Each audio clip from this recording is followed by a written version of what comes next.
काय तयार झाला आणि मग महादेवाने तो डमरू वाजवला. नृत्यावसाने नटराज राजः ननाद ढक्का नवपंचवारम. नवपंच 9 आणि 5 अशा पद्धतीने तो डमरू वाजला. बरं 9 आणि 5 साठी संस्कृत मध्ये शब्द नाही का? चतुर्दश शब्द आहे ना. चतुर्दश म्हणायच्या ऐवजी नवपंचवारम असं का म्हटलं? संस्कृत ही जगातली सगळ्यात जास्त शब्द असणारी भाषा आहे. संस्कृत ही जगातली सगळ्यात शास्त्र शुद्ध भाषा आहे. When NASA want to make a super computer, नासाला जे कॉम्प्युटर तयार करायचे, नासाचं म्हणणं आहे की सगळ्यात शास्त्रशुद्ध भाषा संस्कृत. का? इंग्लिश नाही का? नाही. इंग्लिश मध्ये नो नो दोन ANOW व्हॉइस कमांड द्यायचे आपल्याला कॉम्प्युटरला. समजायला तुम्हाला मी काय बोलत होते? If you want to give the voice command तर नो दोन असतात. ANOW पण नो होतो आणि NO पण. मग आता त्याला नो म्हणायचं तर ANOW म्हणायचं का NO म्हणायचं आपल्याला? त्याला काय लक्ष देणार विचारायला? ते आपल्या व्हॉइस वर चालणार. संस्कृत मध्ये जे बोललं जातं तेच लिहिलं जातं, ते लिहिलं जातं तेच वाचलं जातं. एवढी शास्त्र शुद्ध भाषा आहे.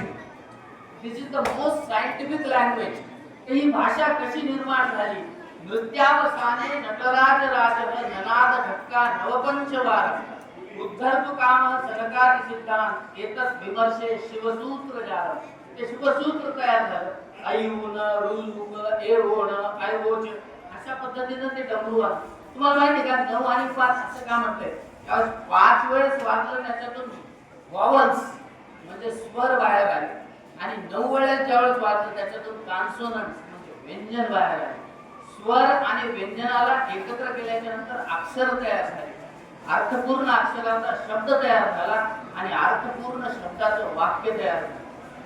इथून भाषेची निर्मिती झाली आणि जशी भाषा निर्माण झाली साहित्य निर्मिती व्हायला लागली. जगातलं पहिलं साहित्य तयार झालं त्याला म्हणतात वेद. वेद मीन्स प्युअर नॉलेज.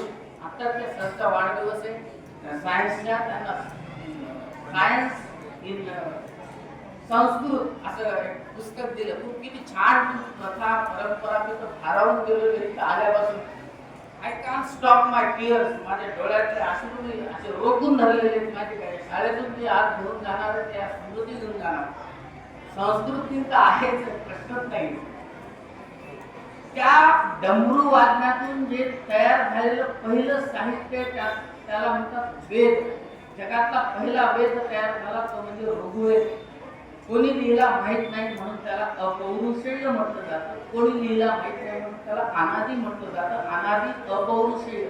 ऋग्वेद तयार झाला ज्याच्यामध्ये 10 मंडल आहेत, 64 अध्याय आहेत, 1028 सूक्त आहेत, 10580 मंत्र संख्या म्हणजे ऋचा आहे.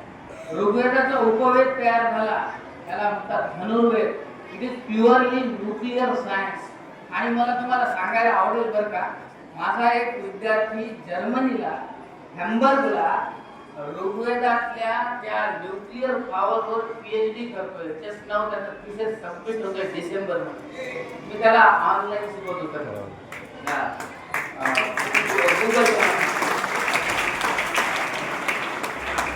वेदामधलं न्यूक्लिअर सायन्स काय त्याच्यावर त्याची PhD चालू आहे. ऋग्वेद तयार झाला, दुसरा वेद तयार झाला यजुर्वेद. यजुर्वेदाचा उपवेद स्थापत्यवेद मीन्स इंजिनिअरिंग सायन्स. अथर्ववेद. अथर्ववेदाचा उपवेद तयार झाला आयुर्वेद. आयुर्वेद म्हणजे प्युअरली काय माहिती तुम्हाला? Medical science.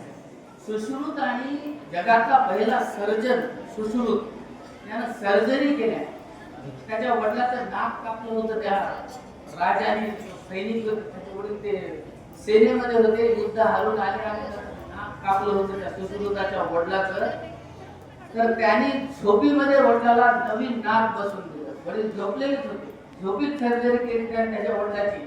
पिंपळाच्या पानाचा त्यानं तो आलेख स्केल वापरला. या आणि या दोन्ही गालाची स्किन काढून त्याची सर्जरी करून त्याला नाक बसवून दिलं सुश्रुताने त्याच्या वडिलाला. सकाळी वडील जेव्हा फिरायला गेले त्यांना नाक दिसायला. बाकीचे मित्र ज्यांचे 40,000 सैनिक होते ज्यांचे नाक कापलेले होते ते 39,999 आश्चर्यचकित झाले. अरे तुला नाक कसं आलं रे?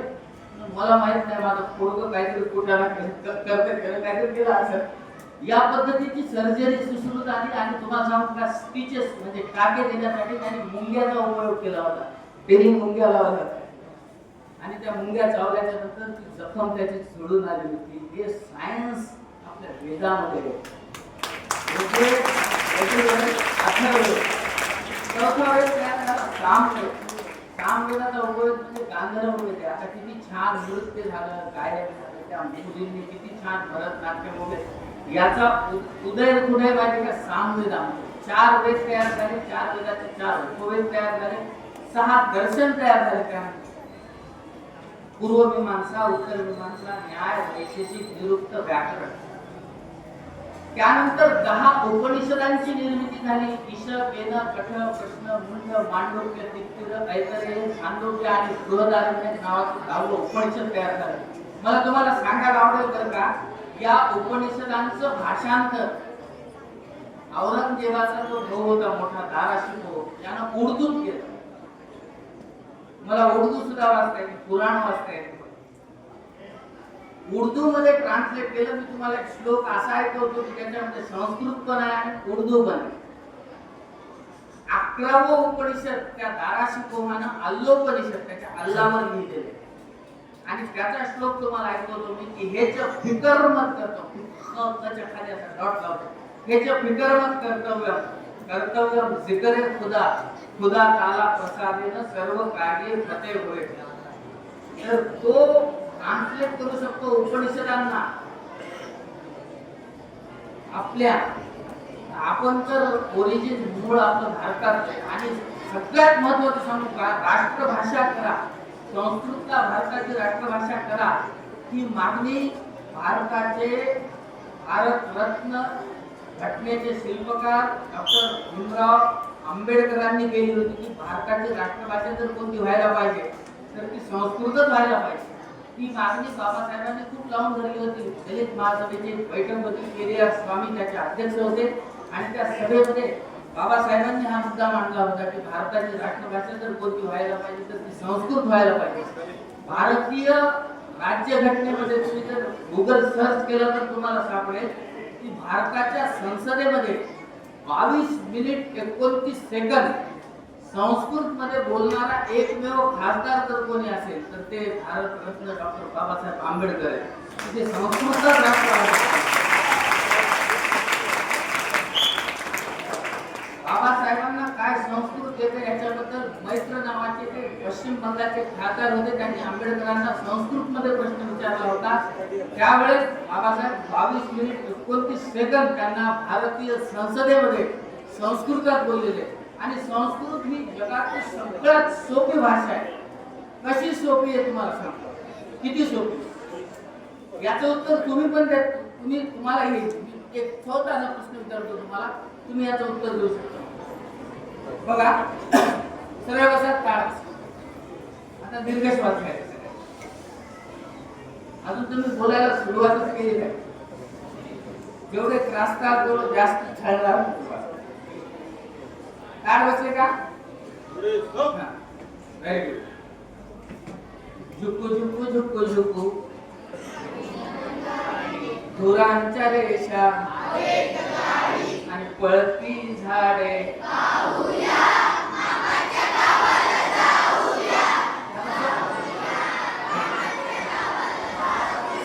हे संस्कृत मध्ये याला काय करायचं आपल्याला? आता संस्कृत करायचं. चला, झुकू झुकू झुकू झुकू म्हणा. थांबा, आगीने गाडीसाठी झुकू झुकू झुकू झुकू अग्नि शकटिका धूम्रशलाका गगने लिखिता धावन वृक्ष पश्याम मातुल ग्रामं गच्छाम मातुल ग्रामं गच्छाम. आता कोणत्या भाषेत म्हणलं गाणं आपण हे? आता तुम्हाला अजून शिकवणार आहे तुम्हाला. आपण भाषेची निर्मिती कशी झाली तिथून सुरू केलेली. कुठपर्यंत आलो आपण? उपनिषदांपर्यंत. 4 वेद, 4 उपविषय उपवेद, 6 दर्शन आणि 10 उपनिषद. चला सरळ बसले, ताठ बसले. हा व्हेरी गुड. एकदा दीर्घ श्वास घ्यायचा सगळ्यांनी. शबाश. थोडा परत एकदा थोडा म्हणा. अखंड मंडलाकारं व्याप्तं येन चराचरं तत्पदं दर्शितं येन तत्पदं दर्शितं येन तस्मै श्री गुरवे नमः. अशा पद्धतीने विकसित होत चाललेली आहे. आणि भाषेमधलं साहित्य निर्माण केव्हा झालं तर जगातलं पहिलं लिटरेचर सरळ सरळ सरळ सरळ इकडे काय बसायचं. संस्कृत बद्दलच बोलणार आहे आणि जाता जाता ऑगस्ट क्रांतीच्या शुभेच्छा देणार. हा ज्यावेळेस निर्मिती व्हायला लागली तर जगातलं पहिलं लिटरेचर कोणी लिहिलं तो व्यक्ती, वेद कोणी लिहिले, उपनिषद कुठे निर्माण झाले माहित नाही, परंतु रामायण हे ऑथोराइज सांगितलं जाते की वाल्मिकींनी लिहिलं. तो वाल्यापल्ली होता, त्याला लोक भेटायचे, तो मारायचा वगैरे, या सगळ्या दंतकथा आहेत. ऍक्च्युअली संस्कृत मध्ये वाल्मिक म्हणजे वारुळ. ते तपश्चर्याला बसायचे त्यावेळेस त्यांच्या अंगावर मुंग्या वारुळ तयार आणि त्या वारुळामधून आवाज यायचा. वाल्मिकी म्हणजे इतका माइंड आणि सायलेंट माणूस. कधी कोणाला वाईट बोलले नाही. ते स्नान करायला जात होते तर क्रौंच पक्षाचे एक जोडपं बसलेलं होतं आणि शिकाऱ्याने त्याला बाण मारला. तो क्रौंच पक्षी खाली पडला आणि ती क्रौंची मनुष्यवाणीमध्ये विलाप करत होती. वाल्मिकी सहज बोलून गेले. अनुष्टुप छंद वेदातच बाहेर आला आणि त्याच छंदामध्ये वाल्मिकींनी तुम्ही रामायण लिहा असं ब्रह्मदेवाने सांगितल्याच्या नंतर एका मांडीमध्ये मांडी न मोडता 24,000 श्लोक लिहिले. म्हणून रामायणाचं दुसरं नाव आहे चतुर्विंशती सहस्त्री संहिता. 24,000 श्लोकाचा तो ग्रंथ तयार झाला. त्याला काय म्हणतो आपण रामायण. रामस्य आयनम, रामाचा जीवन प्रवास त्यांनी 24,000 श्लोकात लिहिलेला आहे महर्षी वाल्मिकीजी. संस्कृत सगळ्यात शास्त्रशुद्ध भाषा आहे असं सांगताना मला तुम्हाला हे सांगायला आवडेल. एक कथा सांगतो, स्टोरी. कार्टून कोण कोण पाहतात त्यांनी हात वर करायचा उजवा. ठीक, बहुतेक पाहतात. सगळ्यात आवडीचं कार्टून डोरेमॉन. ओके, डोरेमॉन यांना आवडते. आता एक घेऊ. डोरेमॉन आवडतो त्याचा उजवा हात करा, खाली करा. Tom and Jerry, Mickey Mouse. तुम्हाला माहिती का जगातलं पहिलं कार्टून कोणी तयार केलं? Walt Disney. Walt Disney, Walt Disney, right. Walt Disney एका कंपनीमध्ये वर्कर होता आणि त्याच्या बायकोनं दिलेला डबा तो खायला बसला. त्यानं तो डबा उघडला. त्याच्या बायकोने त्याला पनीरची भाजी दिली, पनीर दिले. तो डबा उघडल्याच्या नंतर त्याच्या लक्षात आलं की मी हात धुवायचा राहिला. तो हात धुवायला बेसिन जवळ गेला. तोपर्यंत एका उंदराने येऊन त्याच्या त्या डब्यातला पनीरचा तुकडा उचलला आणि तो घेऊन जाताना त्याचं लक्ष त्याच्याकडे गेलं आणि तिथेच मिकी माऊस जन्मला. मिकी माऊसचा जन्म तिथे झाला आणि ही घटना मी कधी सांगायला 1906 ची. पण त्याच्या आधी 1906 च्या आधी BC, बिफोर क्राइस्ट, याला म्हणतो ना AD आणि BC, 600 वर्ष पूर्वी पंचतंत्र लिहिलं विष्णू शर्माने. त्यांनी पहिला कार्टून त्यांना दिसला तो टॉम अँड जेरी मध्ये टॉम कधी जिंकत नाही आणि जेरी कधीच हरत नाही. उंदीर आणि मांजर प्रॅक्टिकल लाईफ मध्ये एकमेकाच्या समोर आले तर उंदराचा तो शेवटचा दिवस असतो, पण कार्टून मध्ये तो उंदीरच जिंकतो. उंदराचं आणि मांजराचं भांडण लावण्यापूर्वी या विष्णू शर्माने काय केलं माहिती तुम्हाला? उंदराचं डायरेक्ट भांडण लावलं सिंहासोबत. तो उंदीर त्या सिंहाची दाढी तोडत राहिला आणि तो म्हणतो की तुला मी वाचवतो. तो पिंजऱ्यात सापडला, जाळ्यात सापडला, त्या उंदराने त्याचं जाळं फुरकटलेलं आहे. हे लिहिणारा कोण आहे? विष्णू शर्मा. आणि ग्रंथाचं नाव पंचतंत्र. आणि तुम्हाला माहिती का, जगामध्ये सगळ्यात जास्त भाषांतरित झालेला जो ग्रंथ आहे, द हायेस्ट ट्रान्सलेटेड बुक, जगातलं सगळ्यात जास्त भाषांतरित झालेला ग्रंथ जर कोणता असेल, गुगलला सर्च करत तर तो पंचतंत्र. जगातल्या जवळपास भाषांमध्ये त्याचं भाषांतर झालेलं आहे. तो विष्णू शर्मा हा जगातला पहिला कार्टूनिस्ट होता.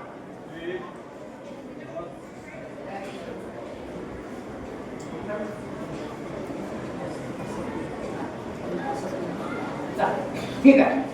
आता एक गोष्ट सांगतो तुम्हाला, संस्कृत शास्त्र शुद्ध कशी भाषा आहे. 33 व्यंजन, 13 स्वर आणि 2 स्वर असलेली 48 वर्णांची ही भाषा आहे. इंग्लिश ए फॉर ऍपल पासून सुरू होते, झेडला बनवून सोडून देते तुम्हाला. संस्कृत ही अननसापासून सुरू होते आणि ज्ञान बनवून सोडणारी भाषा आहे. किती शास्त्रशुद्ध भाषा याची एक स्टोरी सांगतो आणि अगस्त क्रांतीची एक स्टोरीचा तुमच्यासाठी सादर करून मी थांबतोय. बघा, विश्रुत नावाचा कथा ऐकायला तर तुम्ही, एक राजकुमार होता ज्याचं नाव होतं विश्रुत. काय नाव होतं? विश्रुत. काय? विश्रुत नाव. तो राजकुमार शिकारीसाठी जंगलामध्ये गेला. आता त्यावेळेस शिकार करायची परवानगी होती आणि तो शिकारीला जाताना त्यानं काय केलं, त्याचा जो भाता असतो, बाण घेऊन गेला, धनुष बाण. त्याच्या भात्यातले जे बाण होते ते त्यानं उलटे ठेवले त्याच्या सैनिकांनी. म्हणजे टोकाचा बाण खाली ठेवायचा, तो वर ठेवण्यात आला. तो घोडा एका खड्ड्यामध्ये आपटला, हा विष्णू पडला, त्याचा भाता त्याच्या समोर आला आणि त्याचे दोन्ही ओठ फाटले त्या टोकामध्ये बाणाचे. आता ओठ फाटले बर का. संस्कृत मध्ये प वर्ग हा ओष्ठ असतो. आता सगळ्यांनी करायचा प्रयोग आहे, सगळ्यांनी आ करायचं. आ म्हणा म्हणलं नाही, करा म्हणलं. केला का? आता मला प म्हणून दाखवा. हा, तोंड असे असलं पाहिजे आणि प म्हणायचं. ओठाला ओठ न चिकटता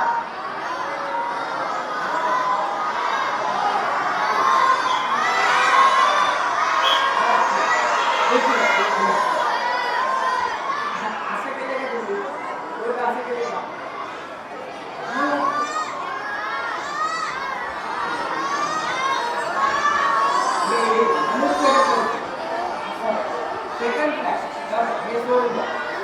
सुटलं का? तुमच्या लक्षात आलं का? कोण म्हणू शकता का तुम्ही? नाही. घरी गेल्यानंतर काय करा,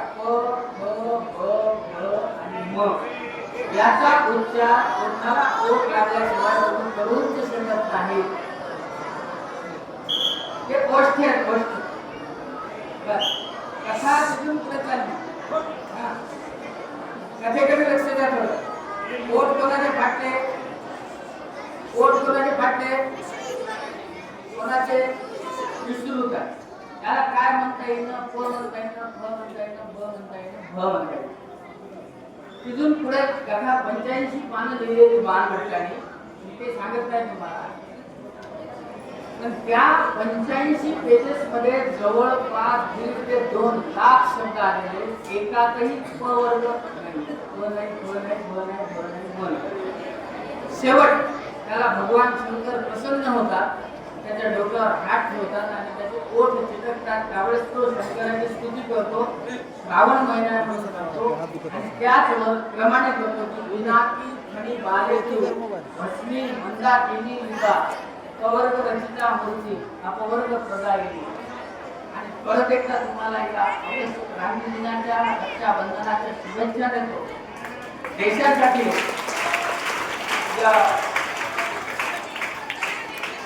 देशासाठी त्या वेळी मला समर्पित करायच्या भारत मातेच्या चरणी अर्पण करून माझ्या वाणीला विराम देतो.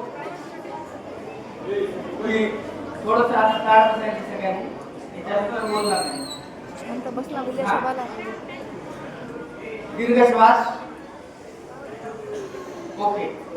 9 ऑगस्ट 1942 ला ऑगस्ट क्रांतीदिन गोवारी अटॅक इथून गांधीजींनी ज्यावेळी चले सांगितलं तेव्हा सुरू झाला आणि भारत माता 47 ला स्वतंत्र झाली. तर माझं तुमच्याकडे थोडंसं मागणं आहे, तेवढं मागतो या माझ्या कवितेच्या माध्यमातून आणि मी थांबतो. आजीच्या जुन्या पैठणीत असेल वा, आजीच्या जुन्या पैठणीत असेल वा, आजोबांच्या पगडीमध्ये, विस्कटलेल्या गठडीत असेल वा, गंजलेल्या पेटीमध्ये असेल असेल कुठेतरी, असेल कुठेतरी, शोध जरा घेता का, तुमच्याजवळ शिल्लक असेल, मला थोडा देता का, मला थोडा देता. जुनी तिकिटे जमिनाऱ्या छंदिष्टाच्या वहीमध्ये, जुनी तिकिटे जमिनाऱ्या छंदिष्टाच्या वहीमध्ये, लाल बहादूर शास्त्रींच्या डौलदार सहीमध्ये, पंजोबांनी लावलेल्या सुगंधित जाईमध्ये, पंजोबांनी लावलेल्या सुगंधित जाईमध्ये कुठेतरी अंश त्याचा शिल्लक असेल म्हणता का, तुमच्याजवळ शिल्लक असेल, मला थोडा देता. काय मागायला तुमच्याकडे नीट लक्ष द्या. कारण कारण कारण मला हवा आहे भारत देश, मला हवा आहे भारत देश, नितळ निळ्या पाण्यासारखा, कानलतेच्या गळ्यामधून उमलणाऱ्या गाण्यासारखा. खरंच सांगतो भारत देश हवा आहे, सन्मानाने मानवर करून काहीतरी सांगण्यासारखा. कोणीतरी विचारत होता भारत देश खरंच कधी असा होता का, म्हणून म्हणतो तुमच्याजवळ शिल्लक असेल, मला थोडा देता. उधारी चालेल मित्रहो, उधारी चालेल, उचलवारीही चालेल, कल्पनेची मारलेली नुसतीच भरारीही चालेल, पण तुमच्या माझ्या स्वप्नातला तो भारत देश हवा आहे. विस्कटलेल्या त्या घडीचा जुना वास पुन्हा हवा आहे. त्या जादुई नगरीमध्ये मला हळूच देता का, म्हणून म्हणतो तुमच्याजवळ शिल्लक असेल, मला थोडा देता. शिवाजीचा भारत देश, गांधीजीचा भारत देश, नेताजीचा भारत देश, पाहुण्याच्या स्वागताला आसुसलेला भारत देश आणि काळाच्या त्या खाईमध्ये कोसळणारा तो भारत देश. त्याला सामर्थ्याने वर ओढून नेता का, त्याला सामर्थ्याने वर ओढून नेता का, आणि म्हणून म्हणतो तुमच्याजवळ शिल्लक असेल, मला थोडा देता का. धन्यवाद.